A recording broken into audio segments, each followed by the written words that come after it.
इस वक्त हमारे साथ एसएचओ जुबैर सयाल साहब मौजूद हैं। उन्हीं की ज़ुबानी जानते हैं कि ये कत्ल की वारदात किस तरह से हुई और ये शातिर मुल्ज़मान को पुलिस ने किस तरह गिरफ़्तार किया। बहुत शुक्रिया जुबैर साहब, आपने वक्त दिया।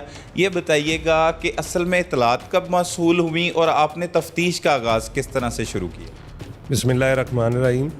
ये जी 16/2/2023 को हमें रात के टाइम ये इतला मौसूल हुई कि एक शाहिद नामी ताजर हैं जो फैक्ट्री अपनी से निकले हैं, लेकिन वो सिटी हाउसिंग अपने घर नहीं पहुंच सके। तो पुलिस ने जैसे ही इतला पाई फ़ौरन इनका मुकदमा दर्ज रजिस्टर किया। दर्ज करने के बाद मौका जाके हमने देखा, मौका फैक्ट्री से ये निकलते हैं शाम के टाइम। जैसे ये शाम के टाइम निकलते हैं उसके बाद CDR हमने ली। CDR से ये पता चला कि ये जाते हैं अपने एक बार्बर से रब्ता करते हैं सिविल लाइन के एरिया में, उधर से जाके ये कटिंग करवाते हैं। वो जाके हमने वेरीफाई करवाया बार्बर से। उसने कहा जी बिल्कुल मेरे पास आए थे, 8 बजे के करीब आए थे और 8:45 बजे के करीब ये इधर से चले गए हैं। तो हमने जब उसका देखा तो उनकी लास्ट सीन जो था व्हाट्सएप का वो भी 8:15 बजे तक का था और जो उनकी लास्ट कॉल थी वो भी 8:12 पे थी अपने लास्ट एम्प्लॉय को। उसके बाद वो आईफोन इस्तेमाल यूज़र थे, होंडा सिविक गाड़ी इस्तेमाल करते थे। तो ना उनकी होंडा सिविक गाड़ी हमें ट्रैक हो रही थी किसी CCTV कैमरा से। कामों की टूल प्लाजा हमने चेक किया, हमने चनाब टूल प्लाजा चेक किया, हमने सिटी हाउसिंग के गेट्स चेक किए, कहीं भी वो गाड़ी ट्रेस नहीं हो रही थी। आईफोन से हमने ट्रैक करने की कोशिश की, आईफोन भी नहीं इस्तेमाल हो रहा था। तो उसके बाद हमने इस पर मुख्तलिफ CPO साहब की हदायत पे 3 टीमें तश्कील दी, जिनको DSP साहब भी सुपरवाइज़ कर रहे थे, SP साहब भी सुपरवाइज़ कर रहे थे और डेली बेसिस पे CPO साहब इसकी ब्रीफिंग लेते थे हमसे। तो हमने उसको स्टेप बाय स्टेप ट्रैक करना शुरू कर दिया। जैसे जब वो निकलते हैं बार्बर की शॉप से, उसके बाद वो जिधर उनकी गाड़ी जा रही है तो हमें पता चला कि गाड़ी जो जा रही है वो आगे अपने सही रूट पे नहीं जा रही। वो गाड़ी एक वीरान सा रास्ता है, उसी पे 1 घंटा पूरा लेफ़्ट राइट जो है वो घूम रही है। तो हमें ये शक हुआ कि ये नॉर्मल रूटीन में नहीं है, इसमें कुछ ना कुछ हो सकता है। तो हमने उस एरिया की जियो फेंसिंग की, हमने उसे उधर जो है वो ह्यूमन इंटेलिजेंस गैदर की, स्टेप बाय स्टेप CCTV हमने चेक की। CCTV चेक करने से हमें पता चला कि गाड़ी रुक रही है और कुछ अननोन बंदे भी गाड़ी में हमें नज़र आए CCTV में। तो उसके बाद हमने जितने भी इनके रिलेटिव थे, इसके अलावा बाकी जो दोस्त थे, वो हमने उनका तफसीली इंटरव्यू करना शुरू किया, उनके CDRs का डाटा लिया।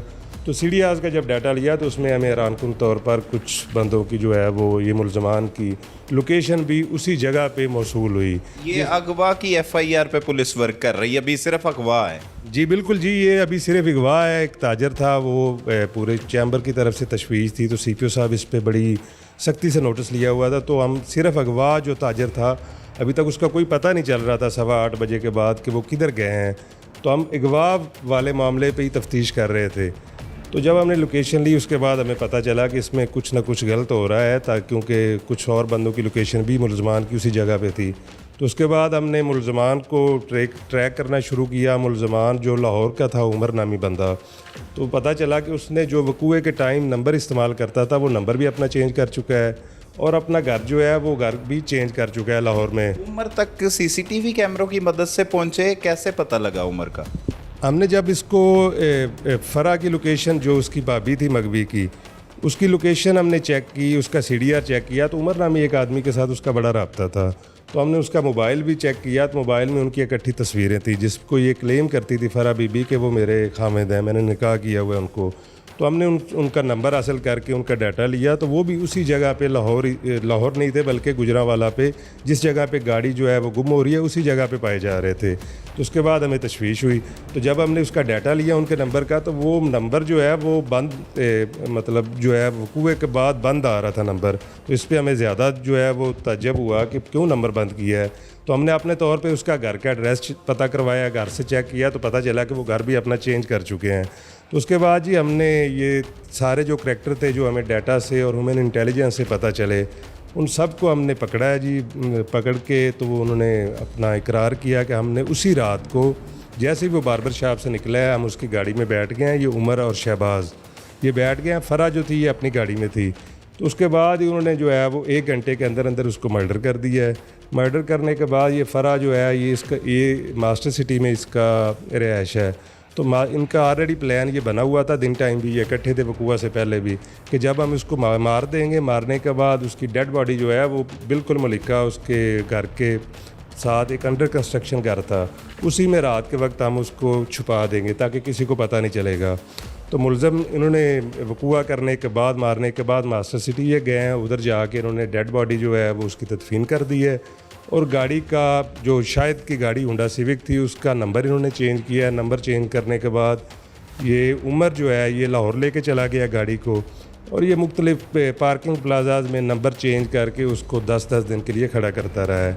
तो अल्हम्दुलिल्लाह ये तीनों मुलज़मान जो हैं ये ट्रेस भी हो गए हैं, पकड़े भी गए हैं, और इन्होंने अपना वकूए का इकरार भी कर लिया है कि ये घिनौना जुर्म इन्होंने किया है, और अल्हम्दुलिल्लाह गाड़ी भी जो है वो भी ट्रेस करके मालकान के हवाले कर दी गई है। तो ज़ुबैर साहब, हमारी मुलज़मान से तफसीली बात हुई, जो मरकज़ी किरदार है इस कत्ल केस का, जिसका लाहौर से ताल्लुक़ है और जो कहता है कि उसने फ़रा के साथ शादी कर रखी थी, उमर नाम है उसका, वो कहता है कि ये कत्ल की वारदात इस तरह से हुई है कि पहले उसने उसे गन पॉइंट पर यरगमाल बनाया मकतूल शाहिद को, और उसके बाद वो उसे रेलवे स्टेशन वाली साइड पर ले गया है।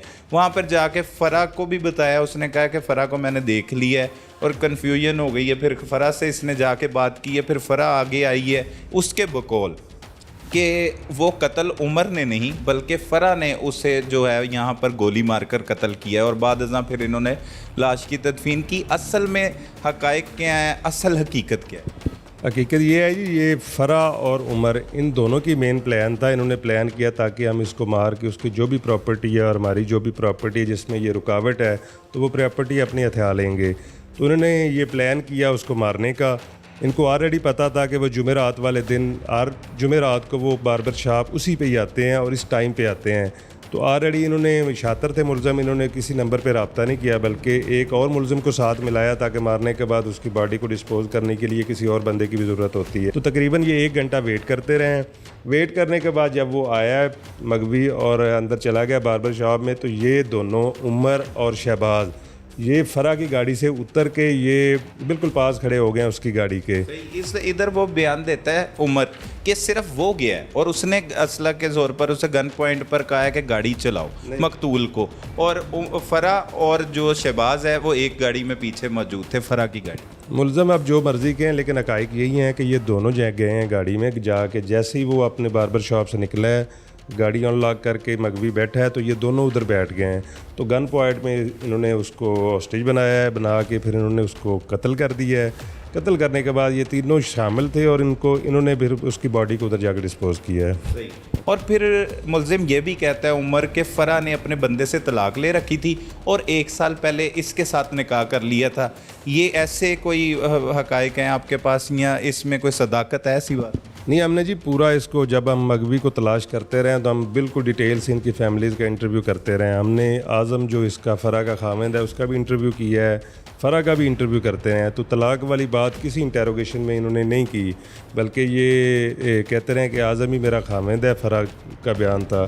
और उमर जो क्योंकि वो गरीब घराने से तल्लक रखता था, उसने भी प्रॉपर्टी को उसको भी लालच था, तो उसने इसको चकमा दे के एक निकाह के ऊपर निकाह क्लेम करता था कि मैंने कर लिया है। हालांकि ऐसी कोई सूरत हाल है नहीं कि एक निकाह के ऊपर निकाह इस्लामिक पॉइंट ऑफ व्यू से भी कैसे हो सकता है। ये जुर्म भी है, इस पर FIR भी हो सकती है अगर शवाहिद हों तो, लेकिन वो तो कहता है मेरे पास डॉक्यूमेंट्स भी मौजूद हैं, सारी चीज़ें मौजूद हैं कि मैंने इससे निकाह किया। अब जी ये उनका मामला है, लेकिन इस तरह जो तलाक है अपने पहले खामंद आज़म से उसने वो किसी सूरत में भी नहीं ली और ना ही किसी इंटेरोगेशन में पुलिस के सामने उसने इंकशाफ किया है। इसमें जो हमारे पास एविडेंस, प्रॉपर एविडेंस मौजूद हैं जिसमें ये तीनों मुलज़मान गिल्टी हैं और इनके ख़िलाफ़ CCTV, CDRs और इसके अलावा काफ़ी सारे शवाहिद मौजूद हैं जो पुलिस इंशाल्लाह मिसल के साथ अटैच भी करेगी और इनको कोर्ट में जो है वो जितनी भी मिसल होगी डिटेल में कोर्ट मिसल के साथ एविडेंस अटैच करके कोर्ट में पहुँचाएगी ताकि ट्रायल में ये मुलज़मान ने जितना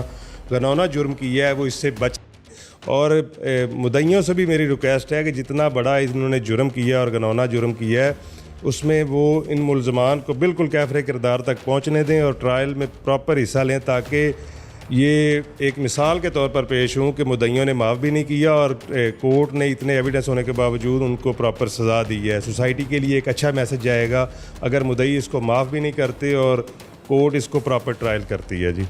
जुबैर साहब, एक 311 की दफ़ा होती है जिसमें अगर मुद्दई मुकदमा माफ़ भी करना चाहे लेकिन ऐसे दरिंदा सिफ्त मुल्ज़मान को उनके किए की सज़ा ज़रूर मिलती, क्या आप इसको इसमें शामिल करेंगे? जी हमें बिल्कुल जी, CPO साहब और से इस मामले में गाइडलाइन ली गई है। हमारी पूरी कोशिश है कि ये मुल्ज़मान सज़ा से ना बच सके।